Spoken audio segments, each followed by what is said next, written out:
大家有没有想过，为什么同样是人，生活质量却会有天壤之别？为什么有些人看起来不怎么努力，却能过得很轻松，而有些人拼命工作，却始终在温饱线上挣扎？今天我们就来聊一聊这个让人又爱又恨的话题。前几天我在路边遇到一个很有意思的场景，一个小男孩正在问他的父亲：爸爸，为什么我的数学老师整天忙得焦头烂额，却买不起一辆好车，而隔壁王叔叔整天在打高尔夫，却住着大房子？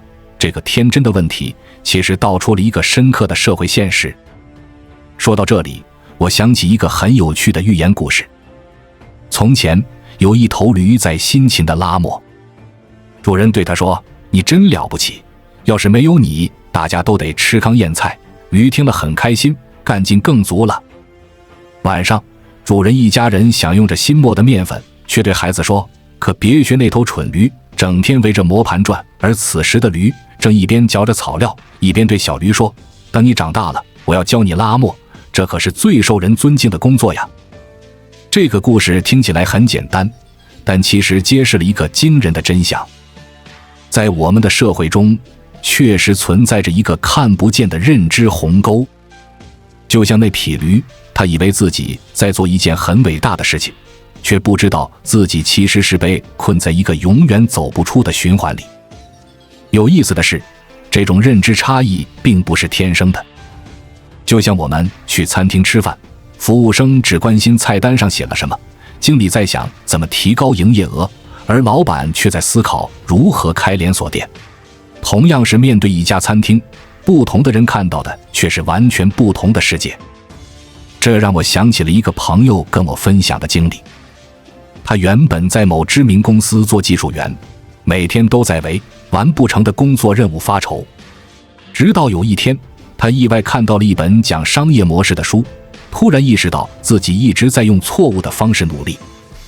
他开始研究公司的运作模式，慢慢的，他的思维方式发生了改变。现在，他已经成功创办了自己的公司。很多人可能会说，这不公平，但是如果我们仔细想想，这个世界从来就不是按照公平来运转的。就像游戏一样，有人在努力提升等级打怪，有人却在研究游戏规则寻找漏洞。表面上看，前者更努力，但后者却常常能获得更好的结果。更有意思的是，当我们环顾四周，会发现一个奇特的现象。那些真正在上层的人，往往能够轻易看透下层的生活和思维方式，而处于下层的人却很难理解上层人的思维方式。这就像站在山顶的人可以看到山下的全景，而站在山脚的人却只能看到眼前的路。说到这里，可能有人会问，那教育是不是改变命运的通行证？说实话，这个问题比较复杂。我们现在接受的教育更像是一个标准化的生产线，它教会我们什么该做，什么不该做，但很少教我们如何跳出这个框架思考。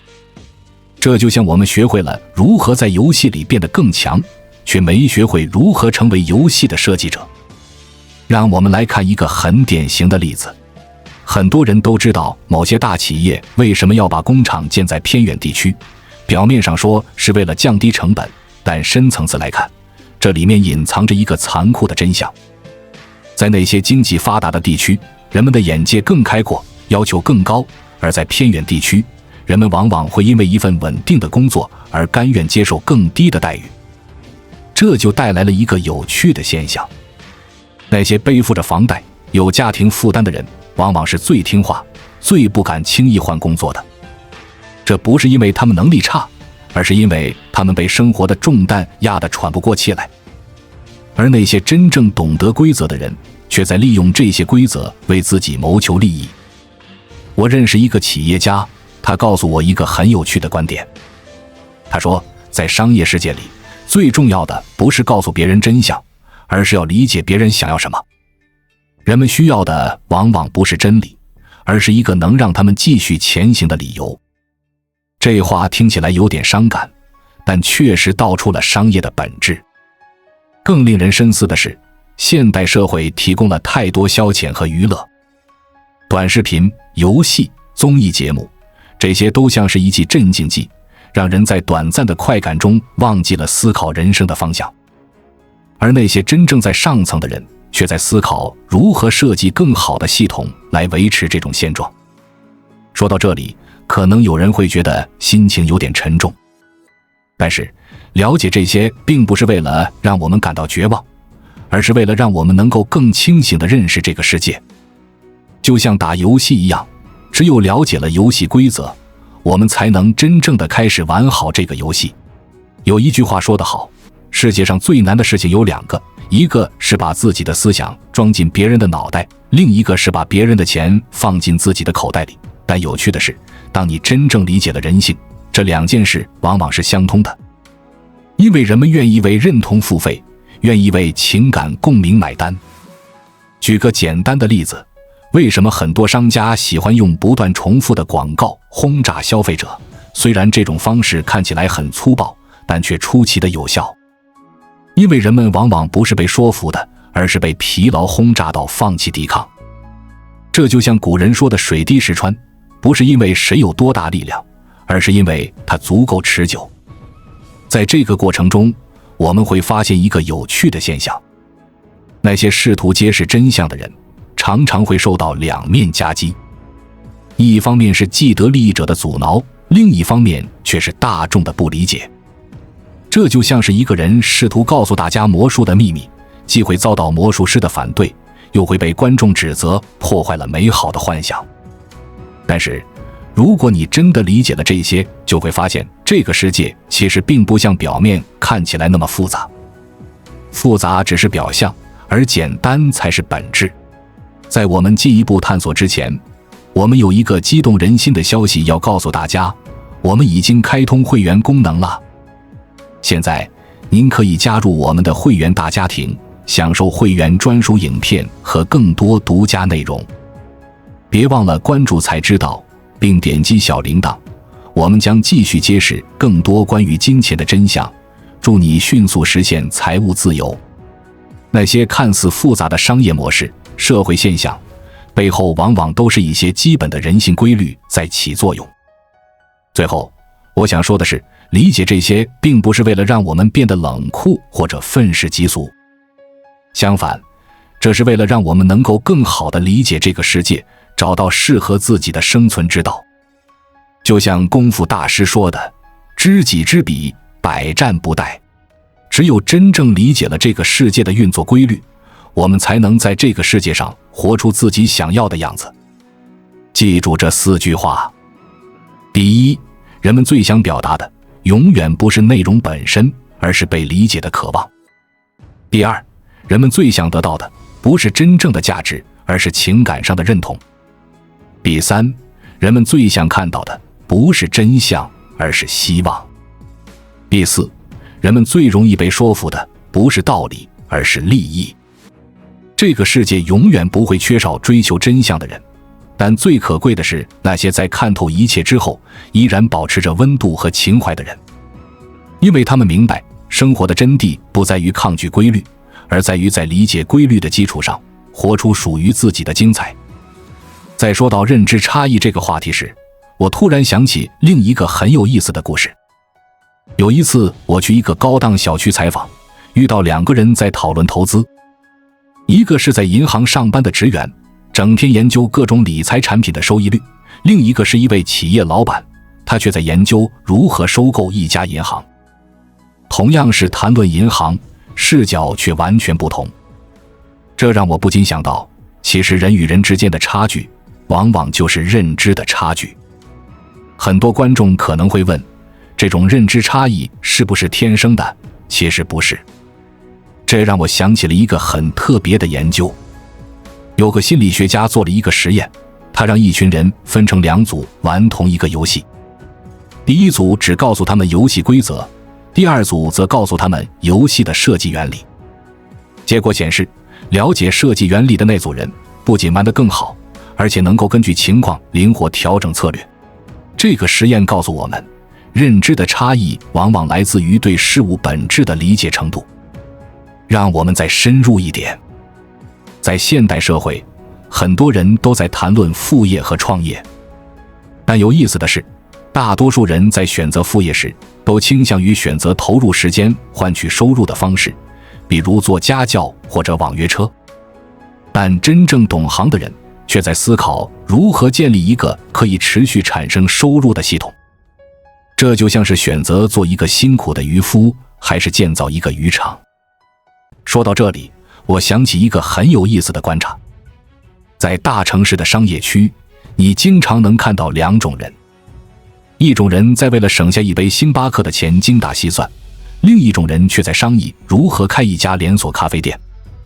他们看似处在同一个空间，实际上却生活在完全不同的世界里。这种差异在教育领域表现得尤其明显。普通家长在关心孩子考试分数的时候，精英家庭却在思考如何培养孩子的商业思维和社交能力。我记得有一位成功的企业家告诉我，大多数人的困境不是能力不够，而是思维方式限制了他们的发展空间。他举了一个例子，当普通员工还在为加薪1000元争取的时候，管理层已经在讨论如何通过优化系统提升整体效率，进而创造更大的价值。这让我想起了另一个有趣的现象。在互联网时代，信息获取的门槛已经很低了，但为什么还是会有巨大的贫富差距？原因就在于光有信息还不够，更重要的是有能力分辨哪些信息是有价值的，并且知道如何运用这些信息。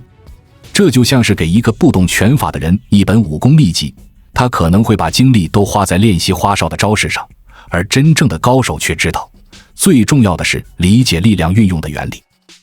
现代社会提供了太多娱乐方式，这些娱乐看似在满足人们的需求，实际上却可能是一种精致的牢笼。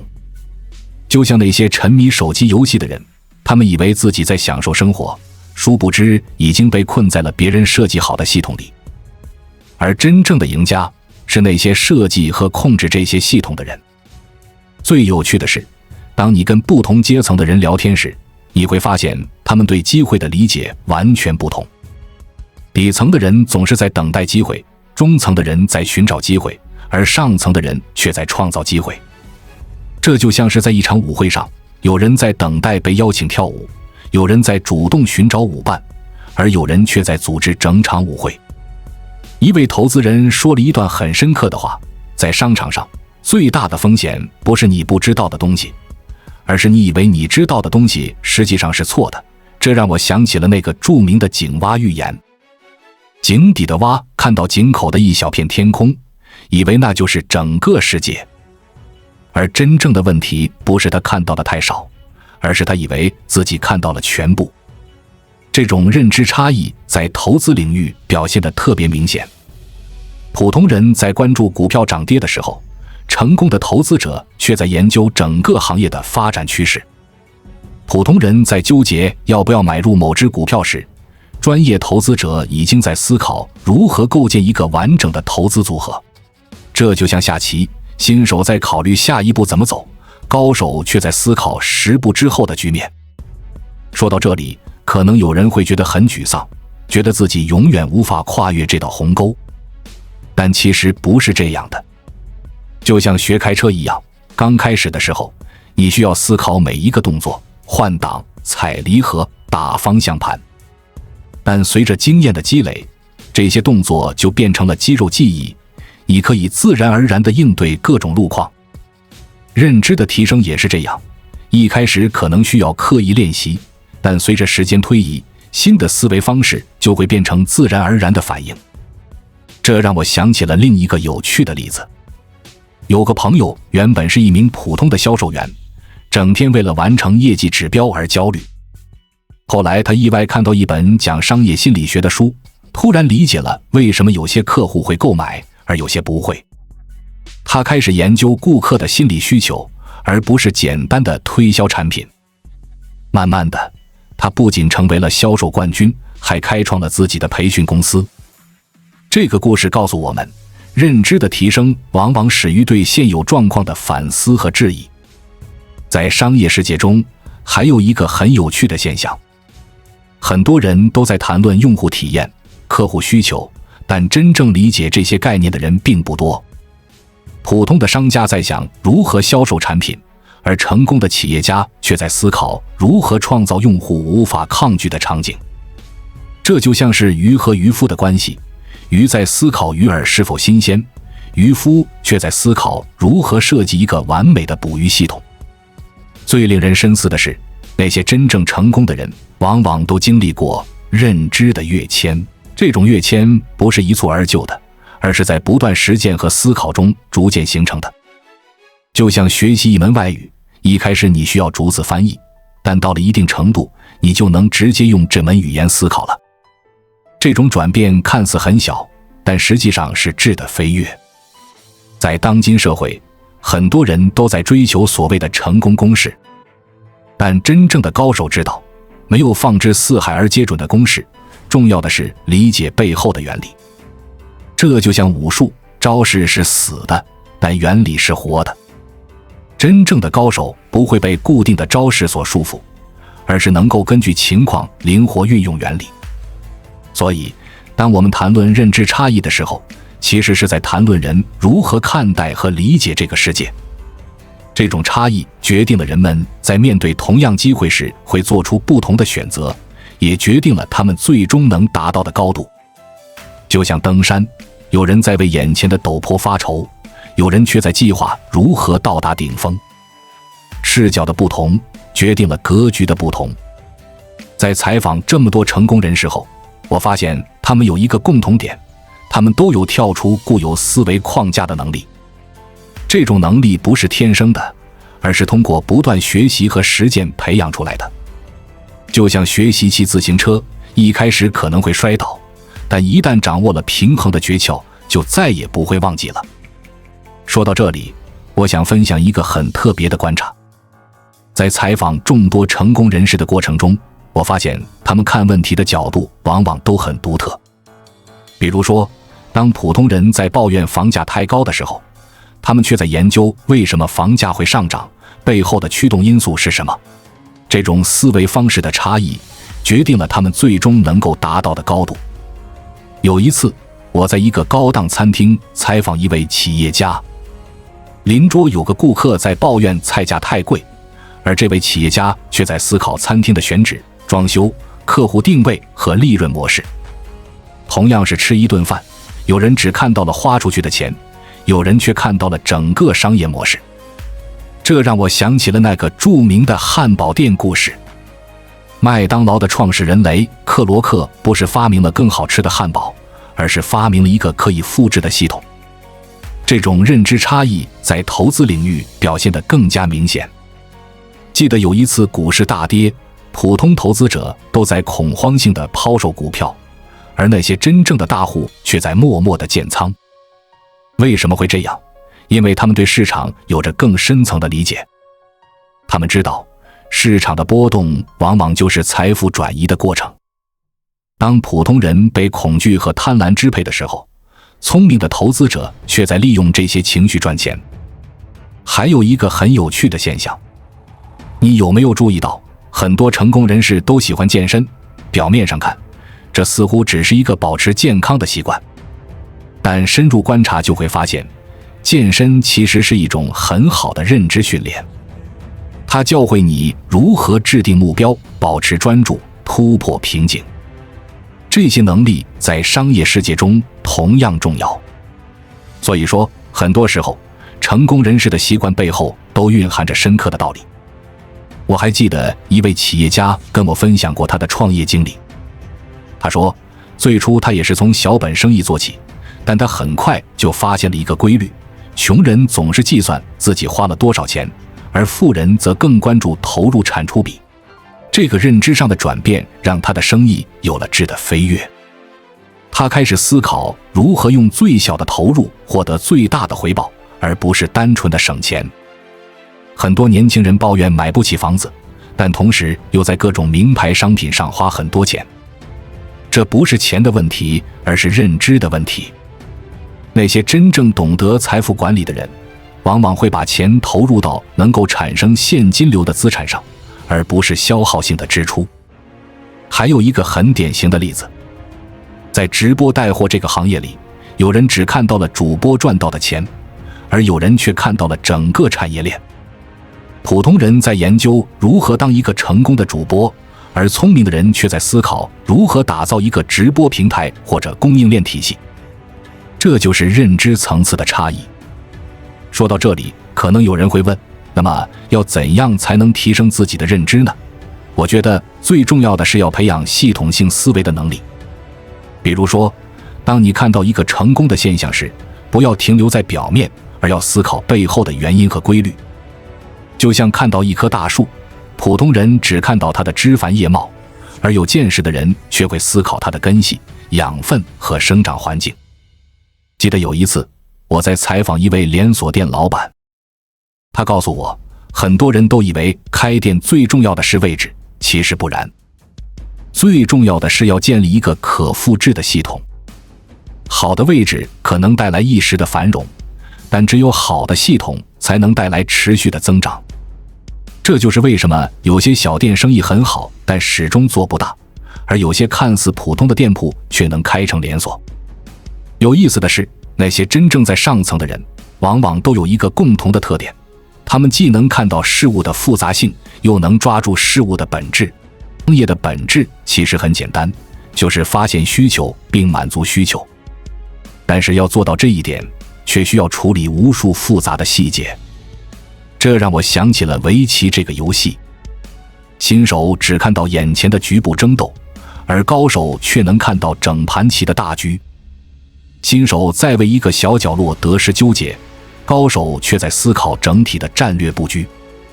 这就是认知水平的差异。高手的每一步棋都是为了更大的目标服务的。在职场中也是如此，普通员工在完成分内的工作，而优秀的员工却在思考如何改进工作流程。普通的主管在解决具体的问题，而优秀的管理者却在建立解决问题的机制。这种思维方式的差异，最终会导致职业发展道路的完全不同。还有一个很有趣的现象，那些真正成功的人，往往都有反脆弱的特质。什么是反脆弱？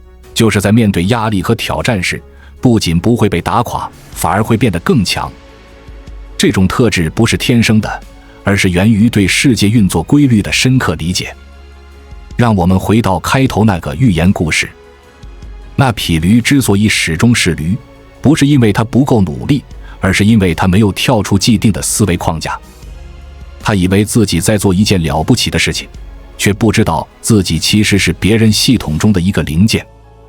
这个故事告诉我们，突破认知的局限比单纯的努力更重要。这就像是一个人从平面世界忽然进入了立体世界。当你的认知层次提升之后，你会发现以前很多解释不通的事情突然间变得清晰明了。这就是为什么有人说认知决定命运。因为你的认知水平决定了你能看到什么，也决定了你会做出什么样的选择。说了这么多，也许有人会问，那我们普通人该怎么办？其实答案就在我们刚才说的这些内容里。认知的提升不是一蹴而就的事情，而是一个渐进的过程。就像爬山，重要的不是你现在在哪个位置，而是你是否在持续向上攀登。记得有一位企业家告诉我一个很有趣的观点。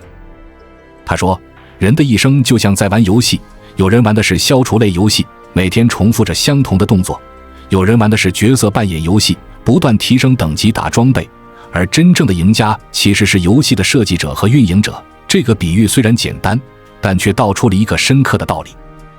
最重要的是，我们要明白一个事实，认知的提升不是为了让我们看不起其他人，而是为了能够更好地理解这个世界，找到适合自己的位置。就像一个识字的人不会瞧不起不识字的人，而是会想办法教会他认字一样。其实每个层次的人都有自己存在的价值和意义。就像一部交响乐，需要各种乐器的配合才能奏出美妙的乐章。问题不在于你扮演什么角色，而在于你是否在自己的位置上演奏出了最好的音符。很多人都在追求成功，但其实最重要的是要找到属于自己的节奏。这让我想起了一句古话，大道至简。当你真正理解了这个世界的运作规律，你反而会变得更加从容。在这个信息爆炸的时代，我们最缺的不是信息，而是对信息的洞察力。就像整理一堆积木，重要的不是积木的数量，而是你是否能用这些积木搭建出一座漂亮的城堡。这就是认知能力的体现。最后，我想说的是，每个人都有提升认知的机会，关键是你要有这个意识。就像我们看电影，有人只看到了表面的情节，有人却能看到导演想要表达的深层含义。这不是智商的差异，而是思维方式的不同。记住，你不需要一下子就看透所有事情，重要的是保持开放和好奇的心态，像海绵一样不断吸收新的养分。就像种花一样，重要的不是今天开了多少朵，而是你的根系是否在不断生长。我特别喜欢一句话：上士闻道，勤而行之；中士闻道，若存若亡；下士闻道，大笑之。其实这句话说的就是人们面对真理时的不同认知水平。但重要的是，无论你现在处于哪个层次，只要你愿意改变，道路就一直在那里。至于那些觉得自己已经看透一切的人，可能恰恰是最需要提升认知的人。因为一个人最大的敌人往往不是无知，而是自以为自己什么都懂。保持开放和谦逊的心态，或许才是认知提升的第一步。好了，今天的分享就到这里。如果你觉得有收获，请把这个视频分享给你的朋友，说不定这些内容会成为改变他们人生的契机。关注我，我是才知道，带你解锁更多金钱的真相。